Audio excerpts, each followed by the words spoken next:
छात्र नमस्कार, मैं जयंत कुमार सिंह। मैं कुछ बहुमूल्य समय आपका लेना चाहूँगा और कुछ बहुमूल्य बातें आपके बीच करने के लिए मैं आज आया हूँ आपके साथ। साथियों, वर्तमान में देख रहे हैं कि सक्षमता, विशिष्ट शिक्षा का तरह तरह की बातें जो हैं वह चल रही हमारे बीच, समाज के बीच, और सरकार कूटनीति के तहत हम शिक्षकों को कुचलने की पूरी व्यवस्था कर चुकी है। हम शिक्षक समझ नहीं रहे हैं, कुछ समझ रहे हैं साथी, उनको कुछ ना समझ लोग रायचंद बन करके तरह तरह का राय दे रहे हैं। इस बात को समझने की आवश्यकता है और मैं यही बात बताने के लिए आपके बीच उपस्थित हुआ।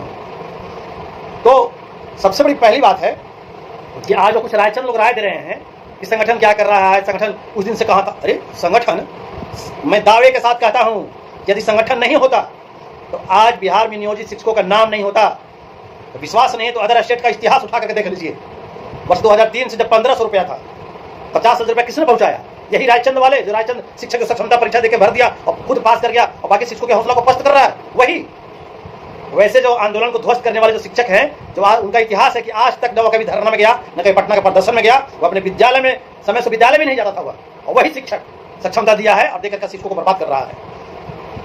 आज तमाम नियोजित शिक्षकों की लड़ाई संगठन लड़ा है, चाहे वो बहाली 2003 का हो, 5 का हो, 6 का हो, 8 का हो, 12 का हो, 14 का हो, दस्ता दिया हो, चाहे टीईटी उत्तीर्ण हो, कुछ भी हो, सारे की लड़ाई संगठन लड़ा है और संगठन का देन है।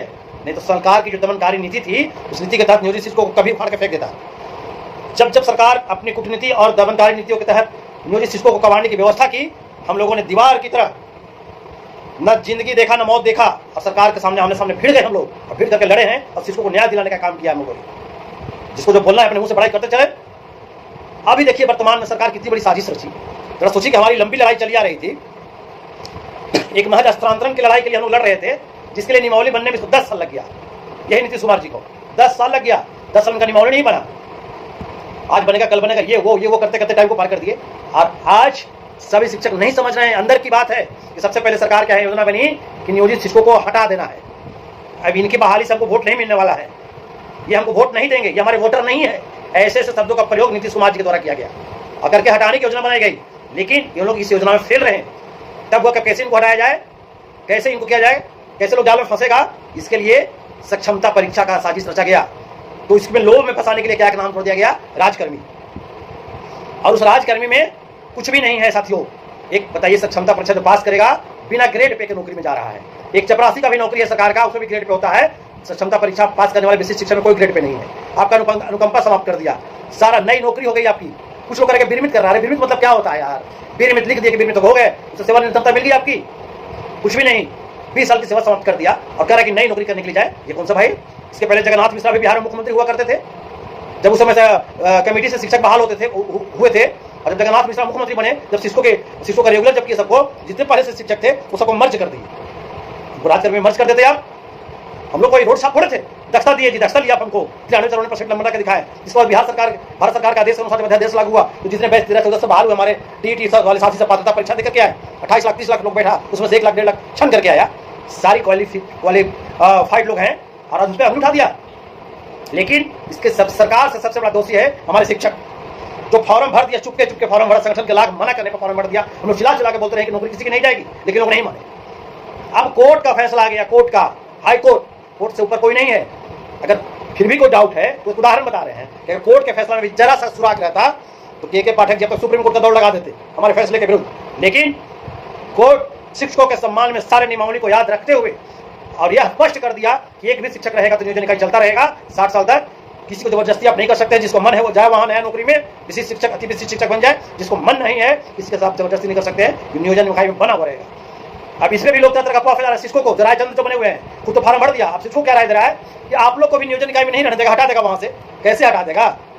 हमारा ऐच्छिक स्थानांतरण नियमावली में है, उसी नियमावली पर फैसला दिया है हाई कोर्ट, और हमारा ऐच्छिक स्थानांतरण है। अब कहां से हटा देगा? हटा देगा, आदेश निकाल देगा। तब कुछ पाठक जी हैं क्या? कोर्ट सुपर पाठक जी हैं।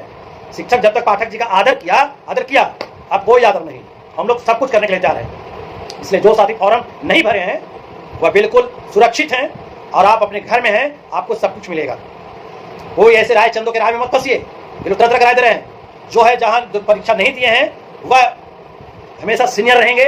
आपको सारे नियमावली के तहत सब कुछ मिलेगा। आपका वेतन हमेशा ऊंचा रहेगा। यह चीज पता चलेगा 3 साल के बाद, अभी नहीं 3 साल के बाद पता चलेगा फॉर्म भरने वालों को, परीक्षा देने वालों का। तब पता चलेगा, आएगा संगठन के पास लोग, संगठन बस अब उसी का चलेगा जो फॉर्म नहीं भरा, जो परीक्षा नहीं दिया। अगर पता चलेगा फलाने परीक्षा दे दिया है, उसकी मौत पे मैं शोक भी नहीं मनाऊंगा, क्योंकि बहुत बड़ा दुष्टई के लोग, जब सब कुछ मिलने का समय आया, लंबी लड़ाई का जब रिजल्ट निकलने का समय आया, तो चंद गद्दारों ने फॉर्म भर के परीक्षा देकर हमारे आंदोलन को कमजोर करने का काम किया। हम लोग सरकार को चेतावनी दे रहे हैं कि विधानसभा का चुनाव आपका है। अभी तो जब कोर्ट फैसला दिया नियोजित शिक्षकों के हित में, तो विजय चौधरी जी 3 दिन तक अखबार में चिल्ला चिल्ला के बोले हम सरकार हारी नहीं है, हम तो पहले ही बोल रहे थे कि जिनको फॉर्म भरना है भरे, बाकी किसी को जबरदस्ती नहीं कर रहे हैं। अरे यार, हम लोग राष्ट्र निर्माता हैं, शिक्षा हम बांटते हैं, और आप हमको सिखाइए कि आप क्या बोले थे। आपको जब यही बोलना तो क्यों नहीं कोर्ट जाने से पहले ही बोल दिए थे, आप पत्र निकाल देते। आपके के पाठक तो दिन भर में 72 को पत्र निकालते हैं, चिनिया बिलाम वालों की तरह पत्र निकलवा देते। और यहाँ ऐसा कोई नहीं है, लेकिन कोर्ट के फैसला के बाद सरकार डर गई। अब क्या करेगा विधानसभा चुनाव में? शिक्षक साथी, अभी भी मौका है, जो सक्षमता का फॉर्म भर दिए हैं, अगर अभी भी आप में जरा सा जमीन बचा हुआ है तो सावधान हो जाइए। 6 महीने बाद विधानसभा का चुनाव है। लोकसभा के चुनाव में तो शिक्षक और उसके सब परिवार, उसके हित नाता जो ठाने हैं मन में, वो दिखाएंगे, रिजल्ट 4 जून को आ जाएगा। बाकी 6 महीने बाद विधानसभा चुनाव शुरू हो जाएगी, सब कुछ मिलेगा आपको, सब कुछ। क्यों बर्बाद करने में तुलो यार? क्यों बनी बनाई लड़ाई को क्यों खाने में लगे हो? सोचो साथियों, किसी की नौकरी क्यों जाएगी? सब कुछ बुलंद है, कोर्ट से सब कुछ ठीक है।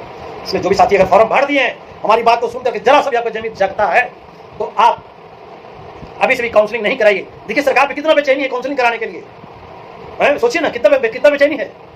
कि अभी आचार संहिता चल रहा है, एक तरफ काउंसलिंग नहीं हुआ है। कोई भी फैसले का जब 90 दिन का जो समय होता है उसका अनुपालन करना है, अभी देख रहा है कि समय आ जाएगा कोर्ट का, तो अवमानना तो ऑटोमेटिक हो जाना है इन पे। तो जल्दी जल्दी जितना को ढकेल लो, ये कोशिश में लगी हुई सरकार। अब बिचौलिया हमारे शिक्षक भड़काने में लगे हुए शिक्षकों को। इसलिए तमाम साथी जो तमाम शिक्षिकाएं बहनें जो नहीं भरे हैं फॉर्म, वह बिल्कुल निश्चिंत रहे, फॉर्म नहीं भरे। अभी 8वां वेतन आएगा, 7वां वेतन तक पहुंच गए हम लोग। 8वां वेतन आएगा, पूर्ण रूप से नहीं देगा। जिस तरह से 7वां वेतन पूर्ण रूप से नहीं दिया, लेकिन दिया। 8वां वेतन पूर्ण रूप से नहीं देगा, लेकिन देगा ना, मिलेगा। चाहे उसका 80% हिस्सा मिले कि 90% हिस्सा मिलेगा। और जो विशिष्ट शिक्षक बन गए हमारे, विशिष्ट जिनके सर पे राजकर्मी का धब्बा लगेगा, उनको कौन वेतन मिलेगा? क्योंकि नई बहाली उनकी रहेगी, कुछ नहीं मिलेगा। अनुकंपा खत्म कर दिया आपका है। हमारे मरने के बाद हमारे पीछे में हमारे जो परिजन का 2 रोटी का सहारा था, वो भी छीन लिया विशिष्ट शिक्षक ने, राजकर्मी का दर्जा का नाम देकर के। एनपीएस क्या है भाई? एनपीएस कुछ नहीं है। रिटायर करोगे तो 1500 रुपये मिलेगा। आपका ईपीएफ कट रहा है, कटवाइए ईपीएफ। ज्यादा पैसा कटवाने का शौक है तो किसी और चीज फंड में डाल दीजिए पैसा को। आप बहुत सा शेयर मार्केटिंग चल रहा है, डाल दीजिए, बेहतर रहेगा, बुढ़ापा में मजा उसका। लेकिन शिक्षक दिग्भ्रमित नहीं हो, सावधान रहें एकदम। बिल्कुल सरकार घबराई हुई है, विधानसभा चुनाव सर पर है, कुचल देंगे शिक्षक। जुल्म जब जुल्म किया है सत्ता की गलियारों में इनकलाब का नारा गूंजा है, इनकलाब का नारा गूंजता रहेगा, और शिक्षक कभी पीछे मुड़ने वाले नहीं है। तो साथियों, मैं बिहार के तमाम शिक्षक साथियों से यह कहना चाहूंगा कि लोग राय देते चल रहे हैं, उनकी मीठी मीठी बातों में नहीं फंसे। वैसे ही लोग शिक्षक समाज को बदनाम किया, और वही लोग फिर आपको जीती हुई लड़ाई को बर्बाद करने के लिए पड़ा हुआ है। अंत में मैं बिहार के तमाम शिक्षक साथी, शिक्षिकाएं बहनों से यह कहना चाहूंगा कि मुझे आपके बीच आ करके चिल्ला करके अपना बहुमूल्य समय निकाल करके बोलने की कोई शौक नहीं है। बस एक ही कारण है कि जिस लड़ाई को हम लोग 20 वर्ष से खून पसीना से सींच करके यहाँ तक लाए, और आज जब लड़ाई जीतने का समय आया, कगार पे है एकदम, जो कहा जाता है समुद्र के तट पे जब हम लोग पहुंच गए जीतने के नाम पर, तो हमारे चंद साथी सरकार के, पाठक जी के माया के जाल में, विशिष्ट शिक्षक के जाल में फंस करके अब पूरी लड़ाई को बर्बाद कर रहे हैं। इतिहास कभी माफ नहीं करेगा, कभी माफ नहीं करेगा। एक गलती हमारे बुजुर्ग शिक्षक साथियों ने किया था, बुजुर्ग अभिभावकों ने किया था, कि जब उनके पद को, स्वीकृत पद को जब सरकार समाप्त करते रही, वो लोग मौन रह करके देखते रह गए, मौन रह के देखते रह गए। आज उनका पद अगर नहीं मरता तो नियोजन शब्द पैदा ही नहीं लेता। वे मरते और उनके पद पे हम बहाल होते, अगली पीढ़ी बहाल होती, लेकिन उन लोगों ने कोई आवाज नहीं उठाया। तो इसकी बदला है कि देखिए आज नियोजित धब्बा लग गया। हम लोग तो यह लड़ाई लड़ रहे हैं ना, ये लड़ाई सिर्फ अपने लिए नहीं लड़ रहे हैं, अपनी आने वाले आगे वाली पीढ़ी के लिए लड़ रहे हैं। शिक्षकों के ऊपर जो दमन हो रहा है, उस दमनकारी की आजादी की लड़ाई लड़ रहे हैं। शिक्षकों की जो छुट्टियों को समाप्त किया जा रहा है, छुट्टी की आजादी की लड़ाई लड़ रहे हैं। शिक्षकों के अभिव्यक्ति की आजादी की लड़ाई लड़ रहे हैं। आज देखिए गर्मी की छुट्टी कर दी गई, शिक्षकों को पढ़ाने के लिए विद्यालय में दिया जा रहा है। सारे ये पूरे ये वर्ष में 365 दिन में 220 दिन विद्यालय चलाना है। हम लोग 293 दिन विद्यालय चला रहे हैं। सप्ताह में 29 घंटा विद्यालय चलाना है। हम लोग 48 घंटा विद्यालय चला रहे हैं। सारे अवकाश से विद्यालय खुलवा दिए जा रहे हैं। इससे बदतर और दिन क्या आएगा? टोला सेवक विद्यालय आपका जांच कर रहे हैं। 4 दिन 5 दिन के जो बच्चे हमारे सामने पढ़ लिख करके तैयार हुए थे, उन बच्चों को बिना किसी बहाली का पता नहीं रातों रात 4 को बीपीएम बहाल हो जा रहा है, 4 को सीआरसी बहाल हो, 4 को बीआरपी बहाल हो जा रहा है। कौन किया भाई? तो पाठक। और कल से मोटरसाइकिल लेके बोर्ड लाके स्कूल में पहुंच जा रहा है जांच करने के लिए। प्रधानाध्यापक हेडमास्टर स्कूल को जांच कर रहा है। मैं उससे आजादी की लड़ाई लड़ रहा हूँ। संगठन उससे आजादी की लड़ाई लड़ रहा है। बिहार शिक्षक एकता मंच उससे आजादी की लड़ाई लड़ रहा है। शिक्षकों की इतिहास की आजादी की लड़ाई लड़ रहे हैं। अगर नहीं समझोगे साथियों, अभी भी नहीं समझे तो जो आने वाला दिन है भयावह रूप, उसकी जिम्मेदार आप होंगे और शिक्षक समाज आपके मुंह पे थूकेगा, गाली देगा, आने वाली पीढ़ी आपको गाली देगी। इसलिए बिहार के तमाम शिक्षक साथियों, अभी भी वक्त है, आप जागें। और जो भी साथी काउंसलिंग करा लिए हैं, अभी कुछ नहीं बिगड़ा है। ये कितना मजेदार वो सीन होगा, जरा सोचिए। जिस प्रकार से विजय चौधरी की क्या करके कोर्ट के फैसला के बाद लगातार अखबार में 3 दिन तक बोलते रह गए, सरकार हारी नहीं है। जब एक भी साथी काउंसलिंग नहीं कराएगा, बिहार का एक भी साथी काउंसलिंग नहीं कराएगा, क्या करना है? आइए ना, अब एक के पाठक या 72 के पाठक बिहार में ले आइए। क्या है मतलब? बिहार किसी एक का है क्या? बिहार को सींचने में बिहार के तमाम बिहारियों का हाथ है, तमाम देशवासियों का हाथ है, हमारे पूर्वजों का हाथ उसमें है। और कोई एक आध बैठ के सत्ता में आपको किसने बैठाया? हम लोगों ने वोट देकर बैठाया आपको, हमारे परिवार ने वोट देकर बैठाया आपको। और आप जो कहेंगे हम लोग गुलाम हो गए क्या? सरकार के टेबल पर सरकार है, हम सरकार के नौकरी कर रहे हैं, नौकर नहीं है। आपके हर जुर्म को नहीं सहेंगे। इसलिए तमाम साथी जागें। सक्षमता परीक्षा जो नहीं दिए हैं उन तमाम साथियों को मैं क्रांतिकारी अभिनंदन करता हूं। जो साथी दे दिए हैं किसी प्रकार से, वह वापस काउंसलिंग नहीं कराएं। आपकी बहुत बड़ी जीत है। विधानसभा चुनाव से पहले आपका सारा मांग पूरा होगा, अन्यथा पश्चाताप की आंसू जीवन भर रोना पड़ेगा साथियों। कौन कहता है कि आसमान में सुराख हो नहीं सकता? एक पत्थर तो तबीयत से उछालो यारो। इन्हीं बातों के साथ मैं इतने लंबा बोलने के दौरान अगर मेरी बातों से किसी को व्यक्तिगत रूप से ठेस पहुंचा हो तो मैं क्षमा प्रार्थी हूं। लेकिन मैं शिक्षकों के न्याय की लड़ाई लड़ रहा हूं। बिहार शिक्षक एकता मंच शिक्षकों के न्याय की लड़ाई लड़ रहा है। आप अपने अंदर डर को निकालें साथियों। डर के आगे जीत है।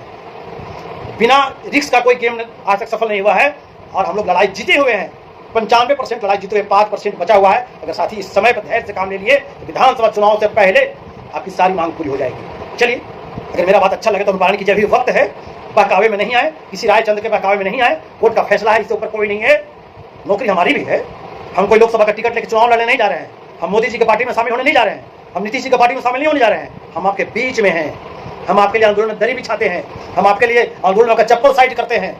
आपके लिए आंदोलनों को पानी पिलाते हैं आज 20 साल से। और जब लड़ाई जीतने का टाइम आया तो हम संगठनकर्ताओं को लोग तरह तरह का राय दे रहा है, फॉर्म भर करके, परीक्षा दे करके। यह दुख की बात है।